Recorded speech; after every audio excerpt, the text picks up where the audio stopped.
ಪಾರ್ಥ ಹೌದೇ? ಅಪ್ರತಿಮ ಬಿಲ್ಲಾಳು. ನಿಮ್ಮ ಶಿಷ್ಯ ಅಲ್ವಾ? ಅಭಿಮಾನದಿಂದ ಹೇಳುತ್ತೇನೆ. ಓಹೋ. ಒಂದು ಮಾತು ಅವನಲ್ಲಿಯೂ ಹೇಳಿದ್ದೇನೆ. ಹಾ. ಕುಮಾರ, ಒಂದು ವೇಳೆ ಯುದ್ಧ ಸಂಘಟಿಸಿ ನಾನೇ ಎದುರಾದರು ದಾಕ್ಷಿಣ್ಯ ಬೇಡ ಮಗ. ಹಾ. ಗುರು ಶಿಷ್ಯ ಅದಲ್ಲಿ ಗುರುಕುಲದಲ್ಲಿ. ಹೌದು. ಯುದ್ಧ ಭೂಮಿಯಲ್ಲಿ ಶಿಷ್ಯಾದಿತ್ಯ ಪರಾಜಯಂ. ಭಾರತದವರು ಭೀಷ್ಮರ ಮುಂದೆ ಹೇಳಿದ ಮಾತು ನಮಗ ಅನುಷ್ಠಾನೀಯ. ಹೌದು. ಏನು ತೊಡುವ ಬಿಡುವ ಬಿಟ್ಟು ತೊಡುವ ತೊಟ್ಟು ಬಿಡುವ. ಅಬ್ಬಬ್ಬಬ್ಬಬ್ಬ. ತಪ್ಪು ನಿಮ್ಮದ್ದೇ. ಒಂದಾದ್ರೂ ನೀವು ಇಟ್ಟುಕೊಳ್ಬೇಕು. ಎಲ್ಲ ಅವರಿಗೆ ಬಿಟ್ಟು ಕೊಟ್ಟಂತೆ ಮುಖ್ಯ ಕಾರಣ. ನಿಮಗೆ ಈ ಬಡತನವನ್ನು ಕಂಡು ಬಡತನ ಹಸ್ತಿನಾವತಿಗೆ ಬಂದು ಹೋದ ಮೇಲೆ ಇನ್ನು ಇಟ್ಟುಕೊಳ್ಳುವುದು ಯಾರಿಗೆ ಕೊಡ್ಲಿಕ್ಕೆ? ಈಗ ನೋಡಿ ಸಮಸ್ಯೆ ಆಯ್ತಲ್ಲ. ಯುದ್ಧ ಆಗ್ತದೆ ಅಂತ ಗೊತ್ತಿದ್ರೆ ಇಟ್ಟುಕೊಳ್ತಿದ್ದೆ. ಓಹೋ, ಅದು ಯಾರಿಗೂ ಗೊತ್ತಿಲ್ಲ. ಕಾಲಗರ್ಭದಲ್ಲಿ ಹುಡುಗಿದಂತಹ ಯುದ್ಧ. ಹೌದು. ಪರಮೇಶ್ವರನಿಂದ ಪಡೆದಿದ್ದಾನೆ ದಿವ್ಯವನ್ನು. ನನ್ನ ಹತ್ರ ಮಾತ್ರ ಅಲ್ಲ, ಮಗ ಅಶ್ವತ್ಥಾಮನಿಗಿಂತ ಹೆಚ್ಚಿನ ಧನುರ್ವೇದವನ್ನು ಉಪದೇಶ ಮಾಡಿದ್ದೇನೆ ಅರ್ಜುನನಿಗೆ. ಹೌದೌದು. ಇನ್ನೊಂದು ಅದರ ಜೊತೆಗೆ ಇನ್ನೊಂದು ಕೃಷ್ಣ ಅರ್ಜುನ ಜೊತೆ ಆಗಿದ್ದಾರೆ. ಅರ್ಜುನ ಏನು ಅಲ್ಲ. ಹಾಗೆಂತ ಕೃಷ್ಣನ ಸಹಾಯದಿಂದ ಕೃಷ್ಣ ಅರ್ಜುನರು ಜೊತೆಯಾದರೆ ಕಷ್ಟವೇ, ಸುಲಭ ಅಲ್ಲ. ಹಾಗಿದ್ರೆ ಸುಲಭ ಆಗಬೇಕಿದ್ರೆ ಏನ್ ಮಾಡುವುದು? ನೀ ಮನಸ್ಸು ಮಾಡಿದ್ರೆ ಯಾವುದು ಕಷ್ಟ ಇರುವುದು? ನಿಮಗೆ ಬೇಕಾಗಿ ನಾನು ಮನಸ್ಸು ಮಾಡದೇ ಇರುವ ಪ್ರಸಂಗ ಉಂಟು. ಅಯ್ಯೋ, ಮಧ್ಯರಾತ್ರಿ ಹೋಗಿ ಪಾಂಡವರ ಬಗೆಗೆ ಅಭಿಮಾನ ಉಳ್ಳಂತಹ ಭೀಷ್ಮನನ್ನು ಮೊದಲ ಸೇನಾಧಿಪತಿ ಮಾಡ್ಲಿಕ್ಕೆ ತಾಯಿ ಹೆತ್ತ ಮಕ್ಕಳಿಗೆ ಮತ್ತೊಬ್ಬನಿಗೆ ಸಾಧ್ಯ ಇಲ್ಲ. ನೀ ಮಾಡ್ಲಿಲ್ಲ. ಹೇಗೆ ಮಾಡಿದ್ದಿ ಅಂತ ಪ್ರಶ್ನೆ ಇಲ್ಲ. ನಿನ್ನ ಪ್ರೀತಿ ಹೌದಾ, ನಿನ್ನಲ್ಲಿರುವ ಮಾತ್ಸಲ್ಯ 800 ವರ್ಷದ ಭೀಷ್ಮರನ್ನೇ ಯುದ್ಧಕ್ಕೆ ಮೊದಲ ಸೇನಾಧಿಪತಿಯಾಗಿ ಹೊರಡಿಸಿದ ಮಗ. ಅಪ್ಪ, ರಾಜಕೀಯ ಅಂದ್ರೆ ಅದು. ಪ್ರಪಂಚದಲ್ಲಿ ಮುಂದೆ ಬರುವ ಯಾವ ರಾಜಕಾರಣಿಗಳು ಹೌದಾ ಹೇಗೆ ರಾಜಕೀಯ ಮಾಡಬೇಕು, ಭಾರತವನ್ನು ಅಖಂಡವಾಗಿ ಹೇಗೆ ಉಳಿಸಬೇಕು ಅಂತ ಆಲೋಚನೆ ಮಾಡುತ್ತಿದ್ರೆ ನಿನ್ನದ್ದು ಪಠ್ಯ. ಅಖಂಡತೆ ಏನು ಸುಮ್ಮನೆ ಘೋಷಣೆ ಆಗಬಾರದು. ಅದಕ್ಕಾಗಿ ಹೋರಾಡಬೇಕಾದ್ದು ಮುಖ್ಯ. ಆ ಕಾರಣದಿಂದ ಅರ್ಜುನನು ಯುದ್ಧ ಭೂಮಿಯಿಂದ ವಿಮುಖನಾದರೆ ತಪ್ಪಿಸುತ್ತಂದ್ರೆ ಹಾಗೆ ನಾವು ಮಾಡುತ್ತಿರುವಂತಹ ಯುದ್ಧದ ಕ್ಷೇತ್ರದಲ್ಲಿ ಏನು ಮಾಡ್ತಾ ಇದ್ದೇವೆ ಅದರಿಂದ ಅರ್ಜುನ ಬಹು ದೂರ ಹೋಗುವಾಗೆ ಮಾಡಬೇಕು. ಅರ್ಜುನನ ಕೃಷ್ಣ ಸಹಿತ ಅವರಿಬ್ಬರು ನಿಮ್ಮ ಮುಂದೆ ಕಾಣಿಸಿಕೊಳ್ಳಕೂಡದು. ನಾನು ಏನು ನಾಳೆ ಯುದ್ಧೋದ್ಯಮದಲ್ಲಿ ಯುದ್ಧ ವಿದ್ಯೆಯಲ್ಲಿ ಯಾವುದನ್ನು ನಾನು ಮಾಡುತ್ತೇನೆ ಅದು ವಿಶಿಷ್ಟವಾದದ್ದು. ಹೌದೇ? ಹೌದು. ಎಂತದ್ದ? ಊರ್ಜಿತ ಚಕ್ರವ್ಯೂಹ. ಚಕ್ರವ್ಯೂಹ ವ್ಯೂಹಗಳಲ್ಲೇ ಅತ್ಯಂತ ಶ್ರೇಷ್ಠವಾದದ್ದು. ಗುರುಮಠದಲ್ಲಿ ಹೇಳುವಾಗ ಕೇಳಿದ್ದೆ. ಅರ್ಧಚಂದ್ರಾಕಾರ ವ್ಯೂಹ, ಪದ್ಮ ವ್ಯೂಹ, ಮಕರ ವ್ಯೂಹ, ಶೇನ ವ್ಯೂಹ, ಕೃದ್ರ ವ್ಯೂಹ, ಹಂಸ ವ್ಯೂಹ, ಹೀಗೆ ಅನೇಕ ಸೂಚಿ ವ್ಯೂಹ, ಅನೇಕ ವ್ಯೂಹ ಕ್ರಮಗಳಿವೆ. ಎಲ್ಲ ವ್ಯೂಹಗಳಿಗೂ ಸರ್ವಶ್ರೇಷ್ಠವಾದದ್ದು ಚಕ್ರವ್ಯೂಹ. ಅದಕ್ಕೆ ಹತ್ರ ಇರುವುದು ಪದ್ಮವ್ಯೂಹ. ಪದ್ಮವ್ಯೂಹದಲ್ಲಿ ಅರಳುವ ತಾವರೆಯ ಹೆಸರುಗಳಂತೆ ಹೋಗುತ್ತದೆ, ಚಕ್ರವ್ಯೂಹದಲ್ಲಿ ಬಾಣದ ಮೊನೆಯಂತೆ ಹೋಗುತ್ತದೆ. ಅಷ್ಟೇ ವ್ಯತ್ಯಾಸ. ಹೌದು. ಅದನ್ನು ತೂರಿ ಎಲ್ಲ ಬರುವ ಕ್ರಮ ಅಲ್ಲ, ಕಲ್ತಮ ಅದನ್ನು ಮುರಿದು ಬರಬೇಕು. ಇನ್ನೊಂದು ಕ್ರಮ ಉಂಟು, ಒಳಗೆ ಹೋಗಿ ಮುರಿದು ಹೊರಗೆ ಬರುವುದು. ಎರಡು ಕ್ರಮ ಉಂಟು. ವ್ಯೂಹ ಕೇಂದ್ರದಲ್ಲಿ ನಾವು ಏನನ್ನು ಇಟ್ಟಿದ್ದೇವೆ ಅಲ್ಲಿವರೆಗೆ ಸಾಧಕರೊಬ್ಬ ಹೋಗಬೇಕು. ಚಕ್ರವ್ಯೂಹ ಹೋದರೂ ಅದನ್ನು ಭೇದಿಸಿ ಮತ್ತೆ ಬರಬೇಕು. ಹೌದು, ಮತ್ತೆ ಬರಬೇಕು. ಮತ್ತು ಸಮಯೋಪಸಮಯವಾಗಿ ಚದುರಂಗ ಸೇನೆ ಸುತ್ತು ಬರುವಂತಹ ಒಂದು ಕ್ರಮ ಅದರಲ್ಲಿ. ಹೋದ ದಾರಿಯೆಲ್ಲ ಮರಳಿ ಬರ್ಲಿಕ್ಕಿಲ್ಲ, ಆಗುವುದಿಲ್ಲ. ದಾರಿಯಲ್ಲಿ ಕ್ಷಣದಲ್ಲಿ ತಿರುಗುತ್ತಿರುವಾಗ ಸಿಕ್ಕುವ ಯೋಧ ಅವನೇ ಅಲ್ಲ, ಹೊಸಬ. ಯಾರು ಎದುರಾಗ್ತಾರೆ ಅಂತ ಹೇಳಲಿಕ್ಕೆ ಬರುವುದಿಲ್ಲ. ಮೈಡೀ ಕಣ್ಣಾಗಿ ಅದನ್ನು ಗಮನಿಸಿ ತನ್ನನ್ನು ರಕ್ಷಿಸಿಕೊಂಡು ಯುದ್ಧ ಮಾಡಬೇಕು, ತನ್ನ ಜೊತೆಗಿರುವವನನ್ನು ರಕ್ಷಿಸಬೇಕು. ಇಂಥ ಒಂದು ವ್ಯೂಹ ನಿರ್ಮಾಣ ನಿಮ್ಮಿಂದ ಆಗುತ್ತೆ. ಇದು ನಾವು ಅದರ ಒಳಗೆ ಹೋದ ಮೇಲೆ ನಮ್ಮ ಏನು ಕ್ರಮ ಉಂಟು ಅಥವಾ ಏನು ಯುದ್ಧದ ಹುನ್ನಾರ ಉಂಟು ಅದು ಬೆಳೆಯುತ್ತಾ ಹೋಗುವುದು, ಅದು ಪ್ರಬಲವಾಗುತ್ತಾ ಹೋಗುವುದು ಎನ್ನುವುದರಿಂದ ಊರ್ಜಿತ ಚಕ್ರವ್ಯೂಹ. ಅನೇಕ ವ್ಯೂಹಗಳು ನಾಲ್ಕು ಮಂದಿ ಅದು ಕಳೆದ ಹಾಗೆ ವ್ಯೂಹ ದುರ್ಬಲವಾಗುವುದು. ಇದು ಆ ಒಳಗೆ ಹೋದಂತಹ ಯಾರು ಪ್ರತಿಸ್ಪರ್ಧಿ ಇದ್ದಾನೆ ಹೋಗುತ್ತಾ ಇದ್ದಾಗ ನಮ್ಮ ಆಕ್ರಮಣ ಹೊರಗಿನಿಂದ ಹೆಚ್ಚಾಗುವುದು. ಆಗ ವ್ಯೂಹದ ಶಕ್ತಿ ಸಾಮರ್ಥ್ಯ ಊರ್ಜಿತಗೊಳ್ಳುತ್ತಾ ಸಾಗುವುದೇ ಊರ್ಜಿತ ಚಕ್ರವ್ಯೂಹ. ಗುರುಗಳೇ, ಈಗ ಅರ್ಜುನ ಕೃಷ್ಣನನ್ನು ತಪ್ಪಿಸಬಹುದು, ಅದು ಬಿಟ್ಟು ಹಾ. ಈ ಚಕ್ರವ್ಯೂಹಕ್ಕೆ ಸಂಬಂಧಪಟ್ಟಂತೆ ಹಾ. ಇನ್ನೇನಾದ್ರೂ ಸಹಾಯ ಬೇಕೋ? ಹಾ. ಈ ಚಕ್ರವ್ಯೂಹವನ್ನು ಬಲಿದು ಹಾ. ನಾವು ಧರ್ಮರಾಯನಿಗೆ ಪಂಥಾಪವನ್ನು ಕೊಡಬೇಕು. ಹಾ, ಹಾ, ಹಾ, ಹಾ, ಹಾ, ಹಾ. ಹೌದು. ಹಾ. ನಿಮ್ಮಲ್ಲಿ ವ್ಯೂಹವನ್ನು ಭೇದಿಸುವ ಸಾಮರ್ಥ್ಯ ಇದೆ, ಹಾ. ಬನ್ನಿ. ಅದು ಕೊಡೋಣ. ಅರ್ಜುನ ಬಿಟ್ಟು ಮತ್ತೆ ಯಾರು ಇಲ್ಲ. ಅಲ್ಲಿ ಓಹೋ ಧರ್ಮರಾಯನಿಗೆ ಚಕ್ರವ್ಯೂಹದ ಬಗ್ಗೆ ಒಂದು ದಿವಸ ಹೇಳಿ ಅಲ್ಲ, ಹಾ, ಹಾ, ಹಾ. ಪ್ರವಚನ ಮಾಡಿ ಅದು ಮಾಡಿ. ಹಾ. ಅದು ಚಕ್ರವ್ಯೂಹದ ವಿಷಯ ಬಗ್ಗೆ. ಓಹೋ ಹೌದದು. ಹಾ. ಭೀಮ ಹೀಗೆ ಒಂದು ಹೇಳಿ ಒಬ್ಬ ಹೊಡೆದು ಹೋದ. ಮತ್ತೆ ಇದೆ ಎಂತದಿದು? ಹ್ಮ್. ಹೌದಾ? ಮತ್ತೆ ನಕುಲಾದ್ಯರ ವಿಷಯ ಅವರು ಮಾತಾಡುವುದೇ ಇಲ್ಲ. ಅಷ್ಟೇ. ಹೌದಾ? ಆ ಕಾರಣದಿಂದ ಧರ್ಮರಾಯ ಬರಲೇಬೇಕು. ಪ್ರತಿಪಕ್ಷದ ನಾಯಕ ಹೌದು, ಅವನಿಗೆ ಹೊಣೆ. ಖಂಡಿತ. ಅಂತಹ ಧರ್ಮರಾಯ ಮರ್ಯಾದೆಗಾಗಿ ಬಂದ್ರೆ ಹಾ. ಕತ್ತಿಸಿ ಕಟ್ಟುವೆ ಧರ್ಮಪುತ್ರನನ್ನು. ಆ ಧರ್ಮಪುತ್ರರನ್ನು ಕಟ್ಟಿದ ಮೇಲೆ ಬಾಕಿದ್ದವರು ಆತ್ಮಹತ್ಯೆ ಮಾಡಬೇಕಂತೆ ನಮಗೆ ಕೆಲವು ಖಂಡಿತ. ಅದೌದು. ಈ ಸಲ ಬಿಡಿಸಿಕೊಂಡು ಹೋಗ್ಲಿಕ್ಕೆ ಅವರು ಇರುವುದಿಲ್ಲ, ಕೃಷ್ಣಾರ್ಜುನರು ಕೃಷ್ಣಾರ್ಜುನರು ಇರುವುದಿಲ್ಲ. ಇರೋದಂತೆ ನಾನು ಮಾಡ್ತೇನೆ. ಆದ್ರೂ ಹಾ. ಇನ್ನೊಂದು ಕೆಲಸ ಈಗ ನಾವು ಸಮಷ್ಟಿಯಿಂದ ಎಲ್ಲರೂ ಸೇರಿ ಇವತ್ತು ಮೇಲೆ ಬಿಡಬೇಕು. ಖಂಡಿತ. ಹೌದೌದು, ಎಲ್ಲರೂ ಸೇರಿ ಅದು ಬೇಕು. ಮತ್ತೆ ಒಬ್ಬೊಬ್ಬರಿಂದ ಯಾವುದು ಆಗುದಿಲ್ಲ. ವ್ಯೂಹ ದ್ವಾರದಲ್ಲಿರುವಂತದ್ದು ಒಳಗೆ ಬಾರದಾಗಬೇಕು. ಹೌದು. ಒಳಗೆ ಹೋದ್ರೆ ಹೊರಗೆ ಬಾರದಾಗಬೇಕು. ಆ ದ್ವಾರಕ್ಕೆ ಯಾರನ್ನು ನಿಲ್ಲಿಸುವುದು? ನಮ್ಮ ಹತ್ರ ಒಂದು ಜನ ಉಂಟು. ಯಾರು? ಬೇರೆ ಎಂಥದ್ದು ಮಾಡಲಿದ್ದಾರೆ. ಹಕ್ಕಿಗೆ ರೆಕ್ಕೆಯ ಬಲ, ಭಾವನಿಗೆ ಭಾವನೆಂಟನ ಬಲ. ಇದು ಯಾವ ಭಾವನ ವಿಷಯ? ಯಾರ ಭಾವನ ವಿಷಯ ಹೇಳುವುದು? ನಿಮ್ಮೆಲ್ಲರಿಗೂ ಅತ್ಯಂತ ಪ್ರೀತಿಯ ತಂಗಿ ಇರೋದು ಒಬ್ಬಳಲ್ವ? ಹೌದು, ದುಶ್ಯಾಲ. ಅವ ಒಬ್ಬಳಿಗೊಬ್ಬ ಗಂಡ ಇಲ್ವೋ, ಭಾವ ಇಲ್ವೋ? ಸೈಂಧವ. ಅವನನ್ನು ಬಳಸಬೇಕು. ಅವನ ಸಾಮರ್ಥ್ಯ ಗೊತ್ತುಂಟ. ಉರಗಭೂಷಣ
ವರವು ಮತ್ತೆ ಪಾಂಡವರ ವನವಾಸದಲ್ಲಿರುವ ಕಾಲಕ್ಕೆ ಸ್ವಲ್ಪ ದ್ರೌಪದಿಯನ್ನು ಕೆಣಕುವುದಕ್ಕೆ ಹೋದ. ಹೌದಂತೆ.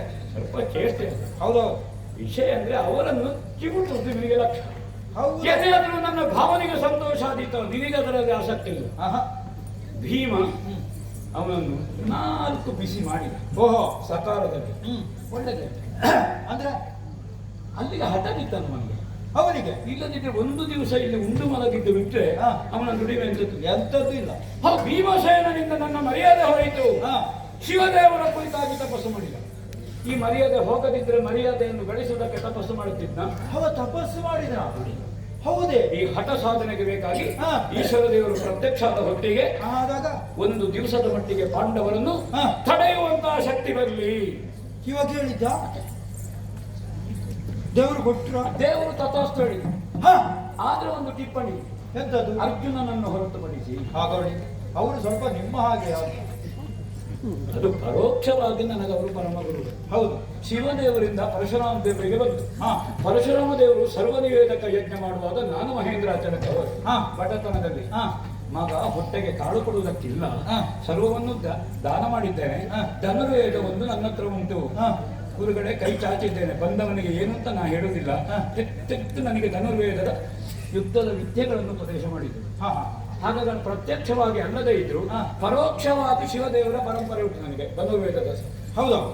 ಹಾಗಾದ್ರೆ ಅರ್ಜುನನಿಗೆ ಪಾಶುಪತವನ್ನು ಇಟ್ಟಿದ್ದೇನೆ. ಅದು ಎಲ್ಲ ಅಸ್ತ್ರ ಗ್ರಾಮಗಳಿಗೆ ಶ್ರೇಷ್ಠವಾದದ್ದು, ತಿಲಕಪ್ರಾಯವಾದದ್ದು. ಹೌದು. ಅರ್ಜುನನನ್ನು ನೋಡಿದರೆ ಮಿಕ್ಕ ಪಾಂಡವರನ್ನು ತಡೆಯುವಂತಹ ಶಕ್ತಿ ನಿನಗೆ ಅನುಗ್ರಹಿಸಿದ್ದೇನೆ. ಅದಕ್ಕೆ ನಾನು ಅರ್ಜುನನನ್ನು ಅದಕ್ಕೆ ಇಷ್ಟೆಲ್ಲ ಯೋಗ್ಯತೆ ಉಂಟಲ್ಲ ನನ್ನ ಭಾವನೆ. ನಾನು ಇಷ್ಟೊಳಗೆ ಹೇಳಿಲ್ಲ ಅದನ್ನು. ಹಾ. ಹಾ. ಹಾ. ಅವನು ಯಾರ ಹತ್ರ ಪ್ರಚಾರ ಮಾಡಲಿಲ್ಲ. ಮಾಡ್ಲಿಲ್ಲ. ಈ ಕರ್ಣಾದಿಗಳ ಹತ್ರ ಗುಟ್ಟಿನಲ್ಲಿ ಹೇಳಿದ್ದ, ನನ್ನ ಹತ್ರ ಒಂದು ಹೀಗೆ ಉಂಟು, ನನ್ನ ಭಾವ ಏನಿಗೆ ಗೊತ್ತಿಲ್ಲ, ಹಾ. ಸಮಯ ಬರುವಾಗ ನಾನಿದ್ದೇನೆ. ಕೆಲವು ಸಲ ನಾವು ಯಾವುದನ್ನು ತಾತ್ಸಾರ ಮಾಡ್ತೇವೋ ಹಾ. ಅದೇ ಬೇಕಾಗ್ತದೆ. ಯಾವುದು ಪ್ರಯೋಜನ ಇಲ್ಲ, ಪ್ರಯೋಜನ ಅಂತ ಹೇಳ್ತಾರೆ. ಈ ಪ್ರಯೋಜನ ಇದ್ದವ ಇಲ್ಲದಿರುವಾಗ ಅವನೇ ಪ್ರಯೋಜನಕ್ಕೆ ಬರುತ್ತೆ. ಮತ್ತೆ ಇದು ಆಗ ಹಾಗೆ ಗೊತ್ತಾಗುದು, ಇದ್ದವನಿಗಿಂತ ಹೆಚ್ಚಿನ ಪ್ರತಿಭೆ ಇವನಲ್ಲಿ ಉಂಟು. ಅದು ಈಗ ಅಗತ್ಯ ಬಂತಲ್ಲ. ಪ್ರತಿಭೆಗಳನ್ನು ಬಳಸಬೇಕಾದ ಮುಖ್ಯ. ಸರಿ. ಆ ಸೈಂಧವ ಭಾವವನ್ನು ವ್ಯೂಹದ ತೋರಣ ದ್ವಾರದಲ್ಲಿ ನಿಲ್ಲಿಸಿರಿ ಅಂತಾದ್ರೆ ಸರಿ. ನನಗೆ ಕಾಣುತ್ತದೆ. ಏನ್ ಸ್ವಾಮಿ? ಒಂದೋ ನಾಳೆ ಗೋಧುಳಿದ ನನಗೆ, ಹಾ. ಇಲ್ಲದಿದ್ರೆ ನಾಳತ್ತು ಅಭಿಜಿನ್ ಬ್ರಾಹ್ಮಿ ಮುಹೂರ್ತದಲ್ಲಿ ಅಭಿಜಿನ್ ಒಳ್ಳೆದು. ಹಾ. ನಾವು ಪಟ್ಟಾಭಿಷೇಕ ಇಡಬಹುದಾ ಅಂತ ನನಗೆ ಕಾಣುತ್ತದೆ. ಗುರುಗಳೇ, ನೀವು ಇಲ್ಲದೆ ಇದ್ದ ಕಲ್ಪನೆ ಎಲ್ಲ ಕಟ್ಟಿಕೊಳ್ಬೇಕು. ನನಗೆ ವಿಶ್ವಾಸ ಬರುವುದಿಲ್ಲ. ನಾನೊಂದು ಧೈರ್ಯ ತುಂಬಿಸುವಾಗ ನೀನು ನನಗೆ ಹಳತ್ತು ನೆನಪಾಗ್ತದೆ. ಗತಂ ನ ಚಿಂತೆಯೇತು ಪ್ರಾಜ್ಞ. ಪ್ರಾಜ್ಞರಾದವರು ಗತಿಸಿದ್ದನ್ನು ಚಿಂತಿಸಬಾರದು ಅಂತ ಒಂದಾದರೆ, ಗತಂ ಚಿಂತೆಯೇತು ಪ್ರಾಜ್ಞ ಅಂತ ಮತ್ತೊಂದು ನೀವೇ ಹೇಳಿಕೊಟ್ಟದ್ದು. ನನಗೆ ಆ ಗುರುಗಳು ಹೇಳಿ, ಆ ಗುರುಗಳು ಈಗ ಇಲ್ಲ, ಅವರಿಲ್ಲ. ಇಲ್ಲ. ಈಗ ಅವರ ಶ್ರದ್ಧಾಂಜಲಿ ಮಾಡ್ತಾ ಇದ್ದಾರೆ. ಅವರು ನಿಮಗೆ ಹೇಳಿದ್ದರು, ನೀವು ನನಗೆ ಹೇಳ್ತೀರಲ್ಲ. ಯಾಕೆಂದ್ರೆ ಅದು ಒಂದು ಕಡೆಯಲ್ಲಿ ನಿಂತ್ರೆ ಅವ ಹೋಗುವಾಗ ಮರೆತು ಹೋಗ್ತಾರೆ. ಅದಕ್ಕೆ ನಾನು ನಿನಗೆ ಹೇಳಿಬಿಟ್ಟು ನಾಳೆ ನಾನಿಲ್ಲ ಅಂತ ಇದು ಉಳಿಬೇಕಲ್ಲ. ಹೌದು. ಹಾಗಾಗಿ ಗತಿಸಿದ್ದನೆಲ್ಲ ಬೇಡ ಬೇಡ ಬೇಡ ಬೇಡ ಬೇಡ. ಹಾ. ಒಂದು ಹೊಸ ಯುದ್ಧದ ಹೌದು ಇತಿಹಾಸವನ್ನು ಬರೆಯುವ. ಹೌದು. ಹಾಗಿದ್ರೆ ಹಾ. ನಾನು ಗತಿಸಿದ್ದನ್ನು ಹೇಳಿದ್ದು ಯಾವುದು? ಅದೇ ಅದೇ. ಈಗ ಈ ಗುರು ಮಠದಲ್ಲಿ ನೀವು ಹೇಳ್ತೀವಿ ಹೌದು. ಚಕ್ರವ್ಯೂಹ, ಪದ್ಮವ್ಯೂಹ, ಸೂಜಿ ವ್ಯೂಹ ಇತ್ಯಾದಿ ಇತ್ಯಾದಿ. ಹಾ. ಹೇಳುವುದನ್ನು ನೀವು ಮಾಡಿ ತೋರಿಸಿದ್ದೀರಿ. ನಮ್ಮ ಗಮನ ಮಾತ್ರ ಅಲ್ಲಿದೆ. ನಿಮ್ಗೆ ಗೊತ್ತುಂಟದು. ಅದು ಬುಡಕ್ಕೆ ಅಂತ ನನಗೆ ಗೊತ್ತಾಯ್ತು. ಹೌದು. ನಾನು ಆದ ಕಾರಣ ನೇರ ಹೇಳಲಿಲ್ಲ. ಹಾ. ಬೇರೆಯವರಿಗೆ ಮುಖ ತೊಡೆದಾಗ ಹೇಳ್ತಿದ್ದೀನಿ. ಅಲ್ಲಲ್ಲ, ಆದ್ರೂ ಗುರುಗಳೇ ಅದೊಂದು ವಿಶ್ವಾಸಕ್ಕಾಗಿ ಆದ್ರೂ ಅವತ್ತು ನಾನು ನೋಡ್ಲಿಲ್ಲ.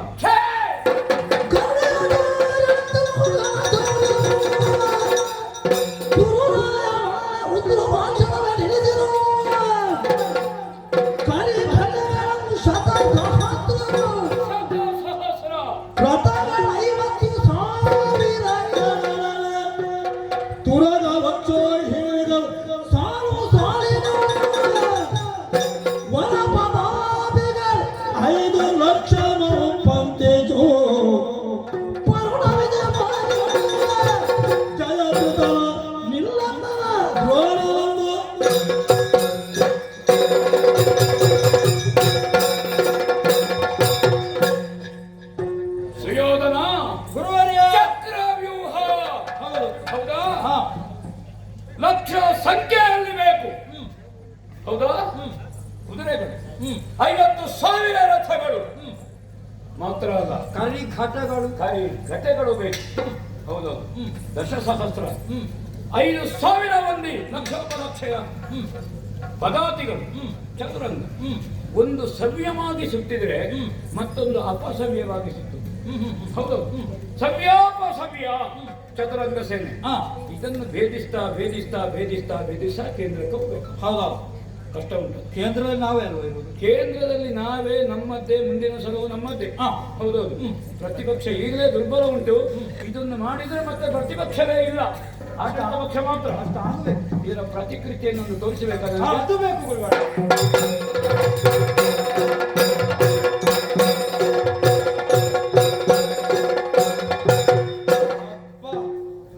ಈಗ ಸಮಾಧಾನ ಆಯ್ತು. ಹೇಗೆ ಚಕ್ರವ್ಯೂಹ ಅಂದ್ರೆ ಹೀಗುಂಟು ಅಂತ ಅಂದ್ರೆ ಹೀಗೆ ಇವತ್ತು ಹೇಳಿದ್ದಲ್ಲದೆ ಅಲ್ಲ, ನೀವು ಮಾಡಿ ತೋರಿಸಿದ್ದೀರಿ.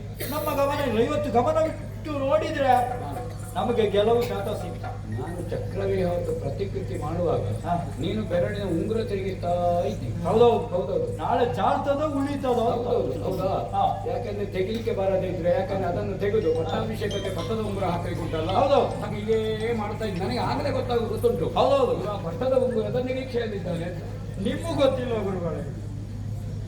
ಓ, ನಾವೀಗ ಹೀಗೆ ಉಳಿಸಿ ಹೋದ್ರೆ ಉಳಿಸಿ ಹೋದ್ರೆ ಹೇಳಲಿಕ್ಕೆ ಬರುವುದಿಲ್ಲ ಹಾ ಆ ಕೃಷ್ಣನ ಕಣ್ಣು.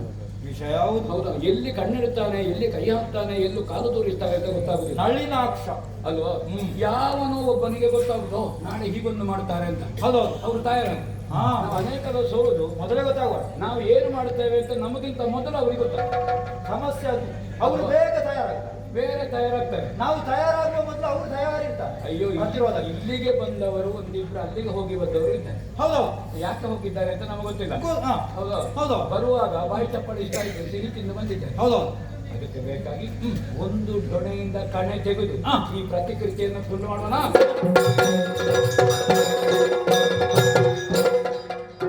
ಅಪ್ಪ ತೊಂದರೆ ಇಲ್ಲ, ಇವತ್ತಿನ ಪ್ರಸಂಗ ಮೇಲೆ ಬೀಳುವುದಿಲ್ಲ ಖಂಡಿತ.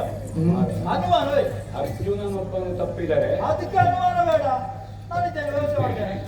ಹಾಗಾದ್ರೆ ಬೆಳಗ್ಗೆ ಸಕಾಲಕ್ಕೆ ಹಾ. ಹೌದಾ ಸೈನ್ಯವನನ್ನು ತಂದು ನಿಲ್ಲಿಸ್ತೇನೆ. ಜೊತೆಗೆ ಕವಚವನ್ನು ಅವಚಿಕೊಂಡು ಯುದ್ಧ ಸಿದ್ಧತೆಯಲ್ಲಿ ಹೌದಾ ಓ ಎಲ್ಲ ವ್ಯವಸ್ಥೆ ಆಗಿದೆ. ಶ್ರೇಯು ಒಳ್ಳೆ ಅಪ್ಪ, ಇವತ್ತೊಂದು ಒಳ್ಳೆ ನಿದ್ರೆ ಮಾಡಬಹುದು. ಗುರುಗಳ ಅಭಯ ವಾಕ್ಯ ಕೇಳಿದಾಗ ಸಮಾಧಾನ ಆಯಿತು. ಹಾಗಂತ ಅವ್ರು ಹೇಳಿದ ಅಷ್ಟು ವ್ಯವಸ್ಥೆ ಮಾಡಬೇಕಲ್ಲ. ಕೃಷ್ಣಾರ್ಜುನನ್ನು ತಪ್ಪಿಸುವಲ್ಲಿ ನಾನು ಮುಂದಾಗ್ತೇನೆ. ನೋಡೋಣ.